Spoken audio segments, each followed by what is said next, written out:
Y bueno, a mí me parece que eso es una cuestión que va a tener que resolver la justicia. Lamentablemente, pues, lo podría haber resuelto la política, porque también la consecuencia de conducir con miedo, cuando no sos un ejemplo, una cosa es ser un autoritario, que yo te muestro autoritario lo que tenés que hacer, pero yo lo hago primero, y otra cosa es yo te impongo miedo, te digo lo que tenés que hacer y después hago todo lo contrario, que es lo que estamos viendo, ¿no? Desde el sepelio de Maradona, esta parte de todo como la política, el poder, haciendo todo lo contrario a lo que te decían a vos. Entonces, eso para mí genera, hasta es un efecto boomerang en el propio ejercicio del poder, porque le metiste miedo a la gente que ante el miedo, digamos, reaccionó y te hizo caso, pero después ese miedo, al no tener una salida de esperanza, de empezar a sustituir el miedo por información, digo, porque podés entender al principio, convertís ese miedo en furia, que rompo todo, que no quiero nada, ¿viste? O sea, pero eso es peligroso. Es importante. Yo tengo casos de gente cercana que tenía la primera dosis de la Sputnik y se puso la Pfizer y arrancó de cero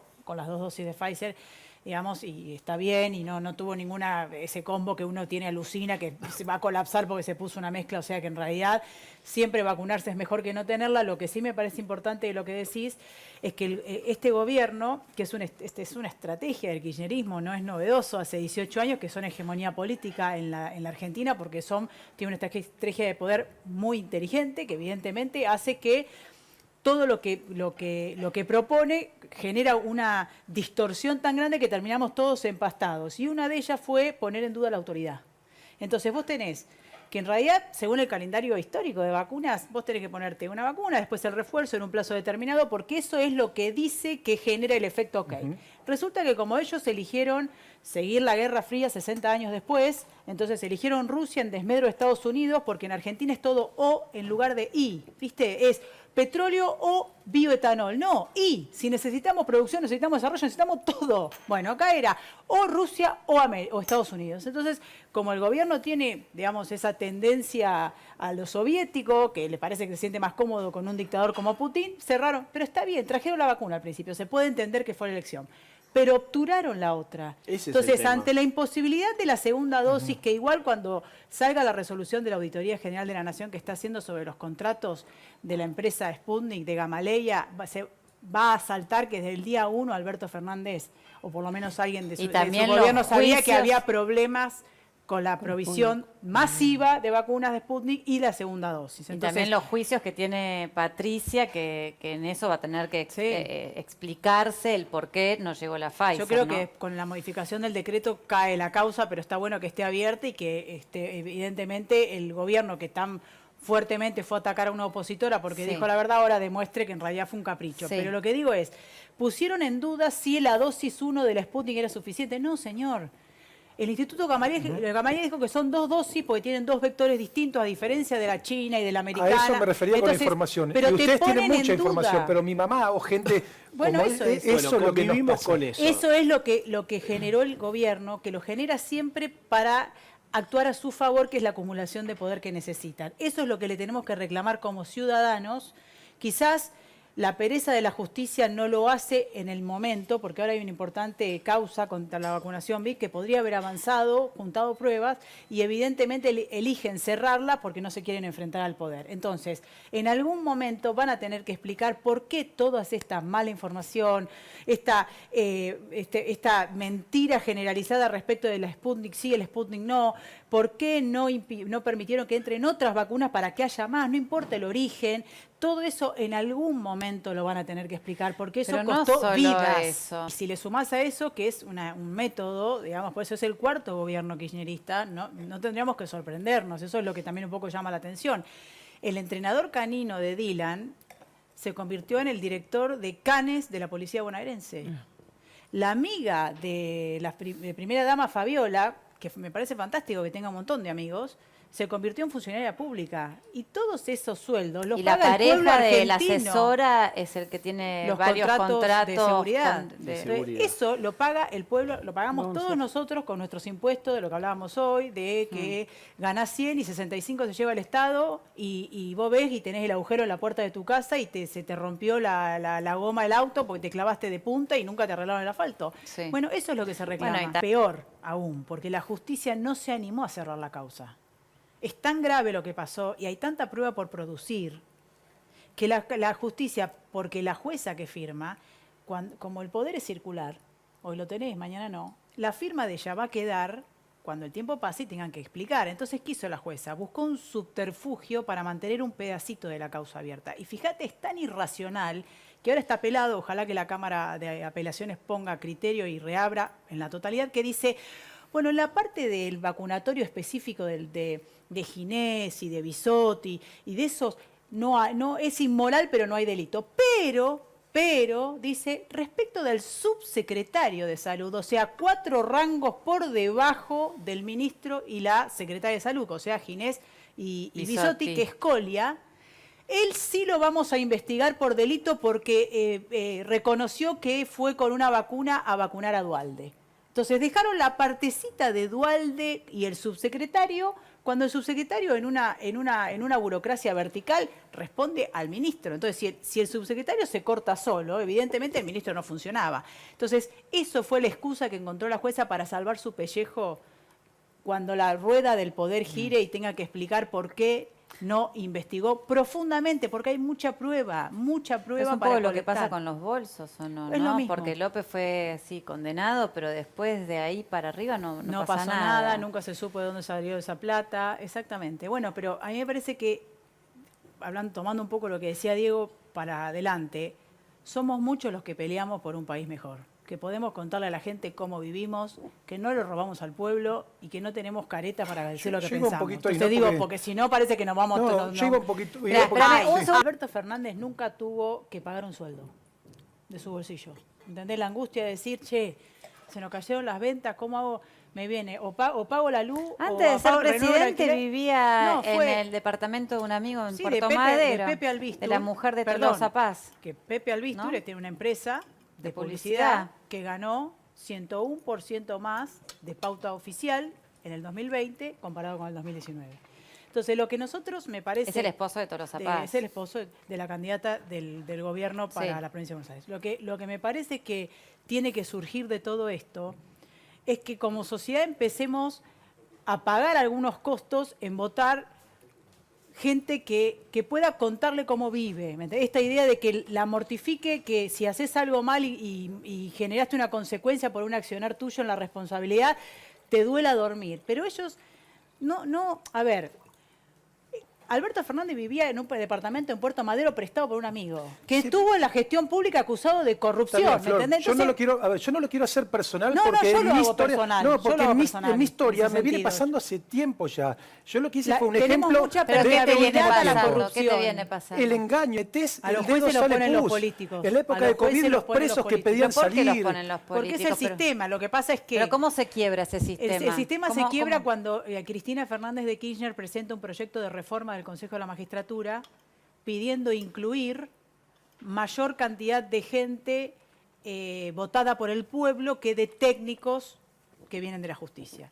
Que es un error, porque en realidad es un órgano técnico, que está bien que tenga representación del órgano parlamentario, como los diputados, pero otra cosa es que vos llenes de parlamentarios eso y que desvirtúes que es la justicia que tiene que mantener la independencia. Eso fue en el 2013, cuando hizo el gran proyecto de democratización de la justicia. Entonces, en el 2013 la oposición cayó un poco en la trampa y le votó eso, porque tenía mayoría aparte, porque había ganado con el 54% en 2011, pero porque el kirchnerismo te ofrece títulos fantásticos para aplicar su estrategia de poder. Y yo acá no estoy haciendo un juicio de valor, simplemente, y un poco respondiendo a lo que decís vos, hay gente que necesita mantener el poder a cualquier precio, que es la lucha despiadada por el poder, porque si queda en el llano va a tener mucho que explicar. Entonces, en eso digo algo, no lo digo, me vuelvo para acá, dije que iba a unir, tengo que separar porque si no, no subsisto, porque me está, digamos, de alguna manera, en la coalición de gobierno, la que tiene los votos es la que me está llevando a ese lugar.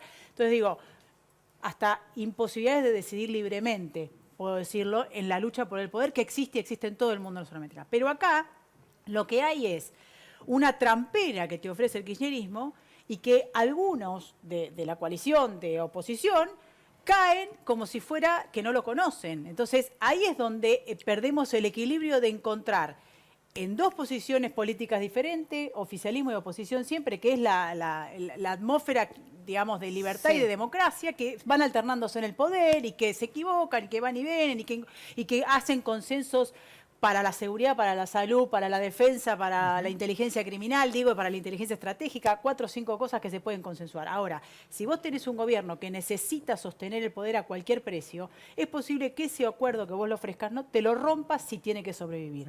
Entonces, eso es el kirchnerismo hoy. El kirchnerismo siempre fue una minoría que inteligentemente construyó una épica que permitió que un montón de actores se sumen a un movimiento que se convirtió en mayoritario, por eso nos está gobernando. Lo que tenemos que hacer de la oposición, con mucha humildad, es ofrecerles a la gente una opción.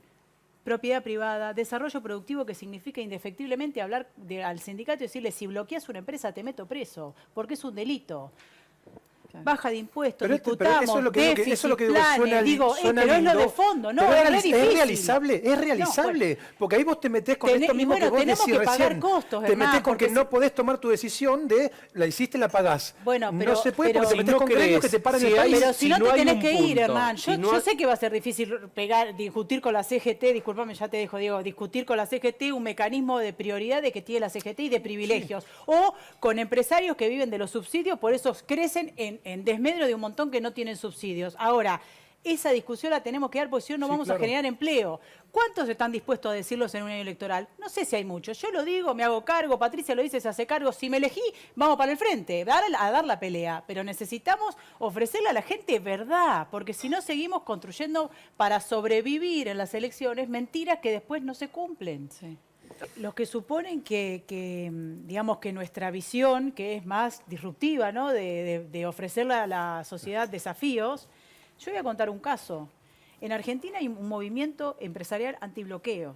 Tiene más de 200 empresas pymes que se juntaron para hacerle frente a la extorsión sindical de que vienen y te toman la fábrica, te cierran y te dicen, bueno, no trabajás si no me das esto. Y en la mayoría de los casos no están pidiendo por los trabajadores, porque los trabajadores de la fábrica están con el dueño. Es la patota sindical que te viene y dice el blanco. En una causa que en lo personal representé, más allá de la disputa política, en el buen sentido, de la discusión de las reformas estructurales que hay que dar, representé a la empresa Química Oeste que está en Esteban Echeverría bloqueada. Fernando Gray es el intendente de Esteban Echeverría, que es peronista. Y Sergio Berni es el ministro de Seguridad de la provincia de Buenos Aires. Los tres actuamos en equipo para judicializar el delito y desalojar la empresa. Entonces, lo que quiero decir es, el negocio de la grieta o de Corea del Centro o de ir al centro es para el status quo conservador que no quiere que nada cambie. La grieta se rompe cuando vos decís, tenemos que generar trabajo, no puede haber bloqueo sindical ni mafia sindical que te tome la empresa de prepo y que vos no tengas respaldo. Bueno, ¿estás de acuerdo? Sí. ¿Qué dijo Berni? Vamos, te lo saco. El fiscal dijo la orden de desalojo y el intendente dijo, yo quiero que mi intendencia tenga un montón de empresas que vengan acá a producir y a mí me bloquean y me embroman mi plan de inversión. Vamos. Y había 3, supuestamente, personas que discutimos, picanteamos, yo me peleé con Berni 800 veces, pero esto era resolvamos ese termómetro. Después de las elecciones vos vas a analizar si esa organización se transformó en acción política o solamente quedó en, me organicé porque tenía un problema personal, que éramos varios con el mismo problema, lo resolvimos y ya. Yo creo que hay un cambio. Durante una década, a partir del 2010, la juventud fue kirchnerista y eso de alguna manera permitió también que el kirchnerismo hegemonizara la política y hoy, como las golondrinas, los jóvenes se adelantan, la juventud es liberal. Entonces, digo, se está instalando como un nuevo aire que en algún momento ni siquiera estaba ni en la carpeta de nadie. Bueno, se ve con Javier, con Milei, el fenómeno, su presentación de la lista multitudinario, ahí no hay aparato, no hay colectivos, y hay como un refreshing, y creo que eso va a marcar la agenda de lo que viene para las reformas que necesita la Argentina, creo. No son partido político. Y la izquierda, o lo que es el kirchnerismo, se convirtió en conservador. Están conservando el status quo. Ahora, a ver, estamos discutiendo la libertad de transitar, de que no te pare la policía, de que no te mate como Espinosa, la libertad de expresarte sin que te condicionen. Estamos hablando, vos pensás que en algún momento nosotros, la palabra libertad estaba como nada, como el olfato, era como el olfato. Sí. No tenemos desde que nacimos supuestamente o desde que ganamos el nunca más todo el pueblo argentino, dijimos queremos democracia, queremos libertad, y ahora con las decisiones del gobierno se puso en duda y vos sentís que no tenés libertad, que salís a la calle con miedo, que te olvidaste el barbijo y salís corriendo por miedo que te, no sé, capaz que, ¿viste? Entonces eso está en juego ahora. Y también esto la que libertad. dijiste al principio, la propiedad privada. Que aparte que es lo que cohesiona de alguna manera, porque uno piensa y lo que intenta instalar el gobierno es la idea de la propiedad privada para un mega empresario. Estamos hablando de la propiedad privada para, no sé, Oscar de Monte Chingolo, que tiene la casita que se la hizo él y que mañana se fue un fin de semana a visitar a la hija y se la tomaron y no se la desalojaron. Pero acá hay algo que se llama batalla cultural. ¿Qué es esto? Digamos que la propiedad privada es... Yo soy una militante política y yo voy a dar la pelea con un grupo enorme de gente. Nos puede salir bien, nos puede salir mal, pero sin careta, diciendo lo que hay que hacer y vamos para adelante. Y quiero decir algo porque es importante respecto a la crisis habitacional que existe. La Secretaría de Integración Sociourbana, que es una secretaría que está en desarrollo social, tiene un fondo fiduciario hoy de 45.000 millones de pesos, solamente para urbanizar las villas, solamente para darle a cada casilla su pedacito de tierra, su escritura y su número con su nombre de calle. ¿Sabés cuánto ejecutaron desde que asumió Alberto Fernández? Menos del 25% del presupuesto. Ese fideicomiso está nutrido por el impuesto país y por el impuesto a los ricos. O sea que excusas no tienen, 15% de uno y 9% de otro. Está al mando de una mujer que, digamos, que representa a los movimientos sociales. Entonces, ¿dónde está esa plata? ¿Por qué no se ejecuta esa plata? Si nosotros tenemos problemas de vivienda.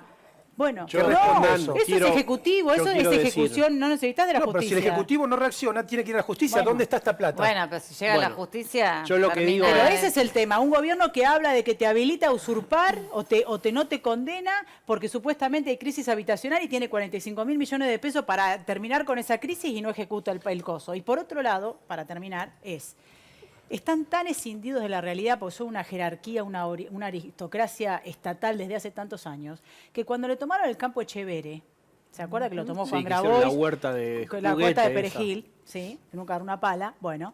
Entonces, muchos de Juntos por el Cambio, también hay que decirlo, se jugaron pará, porque es una familia tradicional de Entre Ríos, tenía todos los prejuicios, porque no era el laburante de Claypole, viste, que le tomaron el terrenito. Echevere había sido presidente de la sociedad rural. La hija dijo, la hermana había dicho que ella había otorgado esas tierras. Habían hecho toda la división y grabó y vio la beta con una mujer vulnerable, como Dolores, y aprovechó para ir a generar un conflicto y aparte para mostrar que la idea era que vos tenés que tomar tierra de los que les sobran, porque eso es lo que intentan instalar. Entonces, quienes salimos a poner el pecho el día 1 porque la propiedad es privada y la ley se respeta, punto. Pero el gobierno especuló con que como era Echevere, que fue ministro del presidente Macri, que fue el presidente de la sociedad rural, con todo el prejuicio, la sociedad iba a acompañar a Grabois en la toma. Cuando salió el pueblo contra la oligarquía sintetizado en la escena del campo Echevere. La encuesta. Todas, desde las más cercanas al kirchnerismo. Oligarquía es una palabra está bien, pero ellos te la instalan. Lo interesante es el desenlace. Pero, desde la más cercana, la consultora más cercana al gobierno, a la más opositora, el 72% de la gente dijo desalojen el campo porque es de la gente. ¿Sabes ¿Por qué? Porque la gente busca para arriba, no irse para abajo. O sea, vos le preguntás a cualquier uno que labura, yo quiero que mi hijo tenga su casa, que yo está mejor, no quiero ir a usurpar mañana o a piquetear. Entonces, obvio que iba a hacer eso, pero consiguieron están tan algo único, de la realidad que no lo que la vieron. gente se identifique por el empleo, por el desarrollo, Yo me quedo, por la energía sustentable, medio ambiente. Nosotros no podemos seguir perforando haciendo fracking. En algún momento dado tenemos que ir a energía sustentable y para eso tenemos que reconvertir lo que es vaca muerta, que en algún momento puede funcionar, pero no podemos seguir reventando la tierra. Digo, necesitamos otras cosas. Eso necesitamos consenso. Necesitamos decirle a la gente que vive en Florencio Varela, a la gente que vive en Villa Crespo y a la gente que vive en Kitilipi, que la seguridad es un derecho humano, que vos tenés derecho a salir y no que te afanen, te maten, y que si te defendiste de un delito es legítima defensa. Nadie festeja la muerte jamás, ni la de un delincuente que tiene que ir a la cárcel. Pero si en un ataque vos te defendiste, es legítima defensa porque te están atacando. Entonces digo, volver al sentido común es una batalla que hay que dar. No es fácil porque hay una hegemonía estructurada, hay mucha gente cansada que también de alguna manera funciona porque dice, ¿qué me voy a meter? Si después me amargo. Pero digo... Pero porque escuchamos estas cosas, escuchamos que donde se toca está mal. Cuando San Martín iba a cruzar los Andes y iba a hacer la liberación, le dijeron, general, es imposible. No se gana esto. No, Sí, es sí, imposible. sí. Y él le dijo, sí, es imposible, pero es imprescindible. Sí, hay que intentarlo. Y era correntino, aparte. Sí, sí. Claro, es la necesidad de que te Claro. legitime a alguien que tiene buena imagen, porque vos solo no podés legitimarte, importa, claro. el de turno, y porque por eso aparte le no, digo con no dolor. discutís, claro, te están buscando a vos para legitimar una elección que solos no pueden porque están descreídos, pero no hacen nada para que lo vuelvan a creer. No te voy a están preguntar discutiendo- quién fue. Sí, pero porque falta explicar la propuesta. O sea, si vos vas a hablar, a mí me dijo una mujer que transporta, una empresa del interior que transporta combustible. Me dijo, no quiero ser exitosa, no quiero crecer más, no quiero contratar más gente, no quiero ganar más, no quiero ampliarme. ¿Cuándo por un qué? empresario? ¿Por qué? Porque tiene que contratar, que tiene el sindicato de camioneros, que viene y que la bloquea. No quiero, porque estoy ¿Y amargada. por qué el sindicato de camioneros tiene la potestad de bloquearte la entrada o bloquearte la salida, exigirte que te afilies a camioneros? ¿Por qué tiene Porque ese poder? Porque ese poder se lo dio el sistema que hace muchísimos años que genera, puede cambiar de gobierno, pero nadie tuvo la decisión de avanzar. Por eso Patricia siempre dice, fuimos más sigamos que cambiemos. Entonces, es una persona que está sobre la ley, que puede fundir. O sea, si yo les contara las historias de empresas que cerraron por los bloqueos, no solamente Camioneros lleva a la vanguardia y es el más poderoso, pero hay ceramistas, ahora sí, ceramistas, parte de la UOCRA, digamos, hay varios, pero no la mayoría. Pero es porque hay un sistema sindical anacrónico. Es un sistema sindical que lo creó Perón en el 45 y que ahora en 10 años se llevan todo puesto al trabajo manual, porque va a venir todo robot. Entonces, el otro día hablaba con el Sindicato de Comercio, que tiene un instituto tecnológico, es decir, el empleado que hoy está en el comercio, que está haciendo el trabajo, que en 10 años es posible que haga un robot, bueno, enseñar a manejar el robot y no pierda el laburo, eso es lo que tenemos que hacer. Ahora, si vos tenés una Confederación General de Trabajo, en donde te obligan, aunque vos no estés, sos empleado, ¿no? De cualquier rubro, aunque no estés afiliado, pues no te obligan la afiliación, pero por el solo hecho de tener un empleado, vos tenés que aportarle un porcentaje del aporte patronal al sindicato, pero aparte le descuentan un porcentaje al trabajador también. Entonces, es una caja millonaria de todos los meses que aporta hasta el propio trabajador. Y que cuando vos le decís, che, ¿qué beneficios te da el sindicato para que te descuentes? Nada. Pero vos lo querés discutir, te tiran los camiones, te hacen el paro general, te apretan en la casa. Bueno, Alfonsín con la ley Mucci, él quiso reformar el sindicalismo porque era inviable ya en el gobierno de Alfonsín. Y le hicieron un paro, Ubaldini, le hicieron un paro y después le hicieron dar vuelta a un senador y se cayó la ley. Entonces digo, eso tenemos que cambiar para que el plan social no sea la salida de alguien. El trabajo es la salida de por todo. Eso, y para que ese Pero plan ¿sabes qué es social no interesante? sea no deje de ser la red que contiene el que no tiene nada, tenés que darle trabajo. Para generar trabajo tenés que decirle a la pyme, che, contratemos, acá hay alguien que quiere trabajar. Bueno. Pero para vos decirle a la pyme, contratemos, le tenés que dar la garantía, no, y mañana me viene ahora le dan el sindicalismo a los movimientos sociales. Los movimientos y ahora viene el sociales- sindicato en movimiento y me bloquea, y entonces, ¿para qué voy a contratar? No, entonces hay que querías generar decir? las condiciones, perdón. Que tampoco hay, No hay reformas ni mercado ni estructurales. reformas estructurales Porque que la obra te pública es permitan... público, hay que generar trabajo Yo privado, te y digo, para eso tenés que discutir sindicalismo. Tomá 10 personas.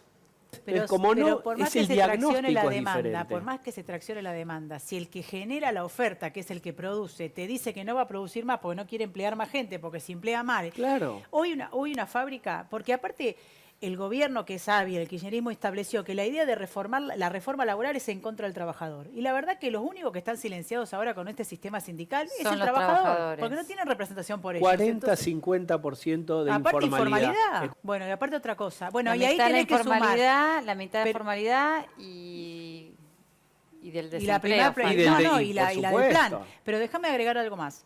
La paritaria que dice él que cierra la CGT con distintos rubros, entonces va Esmata, que es el sindicato de mecánicos, y cierra con Toyota, que es una multinacional, 45% y tiene 20.000 empleados. Claro. Y ese 45% se lo obligan a pagar al taller mecánico de Quilmes, que tiene 3 empleados. Eso explica el negro. ¿Qué hace el Claro, taller mecánico que tiene que pagar la paritaria de una multinacional? O echa o paga el negro.